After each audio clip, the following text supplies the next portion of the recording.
తెలంగాణలో చూస్తున్నారు కదా! రేవంత్ రెడ్డి పరిపాలనా విధానం మీకెలా అనిపిస్తుంది? ఆయన పరిపాలన ఎలా ఉందో జనాలకి అందరికి తెలిసిపోయింది. బట్ ఏందంటే ఫ్రీ పథకాలు. జనాలు మోసం చేయాలంటే రాజకీయ నాయకుల నుంచే అవుతది. వేరే వాళ్ళ నుంచి ఎవరి నుంచి కాదు. ఫ్రీ పథకాలు తీసేయాలి యాక్చువల్లీ. ఫ్రీ బస్ ఎందుకుంది? కొందరు లేడీస్ మొత్తం టైమ్ పాస్ చేస్తున్నారు దాంతోని. దాని నుంచి గవర్నమెంట్‌కి ఏం లాభం లేదు.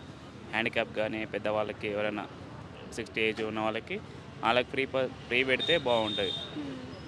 ఇంకోటి కూడా ట్రాఫిక్ సిటీలో చూస్తున్నారు కదా! నేను already Malaysia పోయొచ్చిన last month.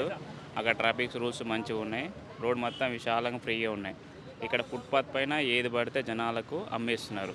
Tea shop గానీ, పండ్లు గానీ, అంటే కూరగాయలు. ఇప్పుడు ఇక్కడ మారాల్సింది ప్రజలు మారాలంటారా? లేకపోతే ప్రభుత్వం మారాలంటారా? ప్రభుత్వం మారినా కూడా ప్రతి రాజకీయ నాయకులు ఎలా ఉన్నారంటే, నువ్వేం చేసినావు, నేనేం చేసినా ఆలీలు కొట్టుకుంటున్నారు తప్ప అసెంబ్లీలో జనాల గురించి మీరు ఏం చేస్తున్నారు అనేది మెయిన్ పాయింట్ అనమాట.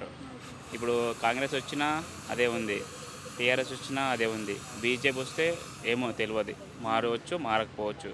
ఒకసారి ఛాన్స్ అయితే ఇవ్వాలి నెక్స్ట్ బీజేపీకి. ఒకసారి ఛాన్స్ ఇస్తే బీసీలు ఎక్కువ జనాలున్నారు. బీసీలు ఆలోచించాలి ఎవరిని సీఎం చేయాలంటే బీసీల పైన డిపెండ్ ఉంది. అంతే.